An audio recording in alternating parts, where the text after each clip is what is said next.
Hello again, this is John Bush from the War Room, and we actually went out in the warehouse and looked for some things that you might not get a chance to see. Now these may look like regular 22s, but all these share the same feature. They're open bolt. Usually when we hear about open bolt, we're thinking machine guns and things like that. But open bolt 22s filled a niche for reliable, simple guns, and the first one we're going to show you is a Marlin. This was made in the early 30s. They only made about 5,000 of them, and there is some trouble as to what the nomenclature is. Some people call it a Model 50, some people call it a Model 50A1, but I'm going to show you the gun. Now what we've got is pretty conventional looking 22. What really sets it apart is when we pull the bolt back, it stays back, and it only is released when we pull the trigger. That's why the term open bolt. Now the interesting thing about most open bolts is they're much more reliable than conventional guns. Conventional guns generally have one firing pin protrusion.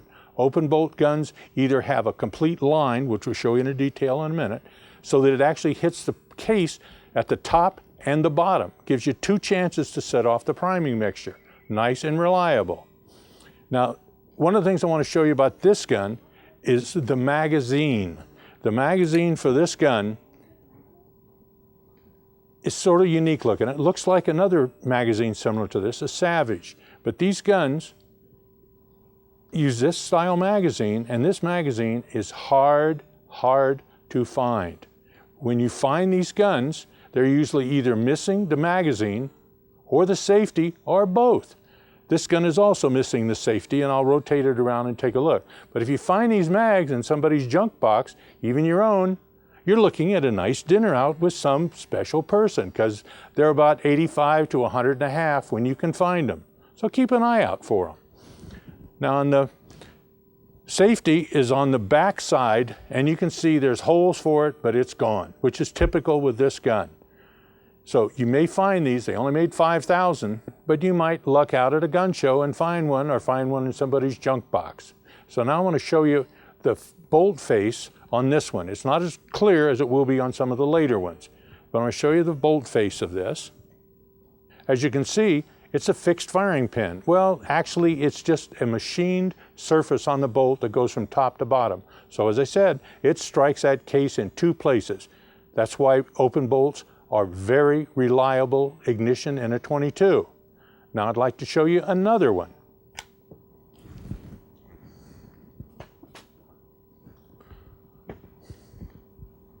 Now this open bolt 22 was made in Austria. They were imported in the United States for a while until ATF decided that we shouldn't have open bolts.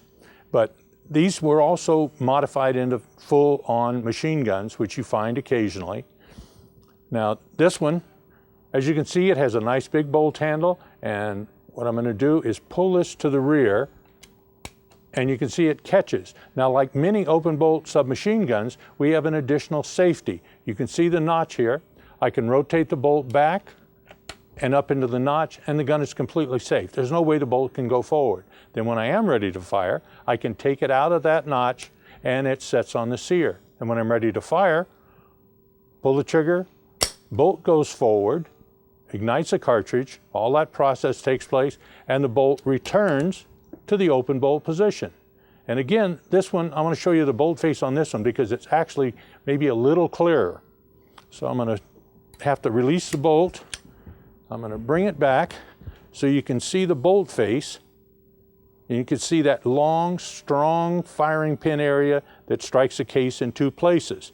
Now this gun is a semi-auto, but as I said, they did in fact make them in full auto. You know, interesting toy, 22, pretty cheap to shoot. Now I'm going to show you, this is my favorite. This is the French Gunsmith, probably my favorite open bolt 22. Unlike a lot of other French guns, these work flawlessly. Has a conventional groove receiver for those nice little 22 scopes that helps us with bad and old vision to see again. Now this one, the magazine has a notch on the front. And I'm going to show you a couple of mags before I show you the open bolt feature. Okay, we have two magazines, and as you can see, They're somewhat different in shape, configuration, but they both share the locking notch on the front of the magazine, unlike Berettas and Weatherbys and things like that that have the notch on the back. So if you find these mags, again, good dinner out, no problem.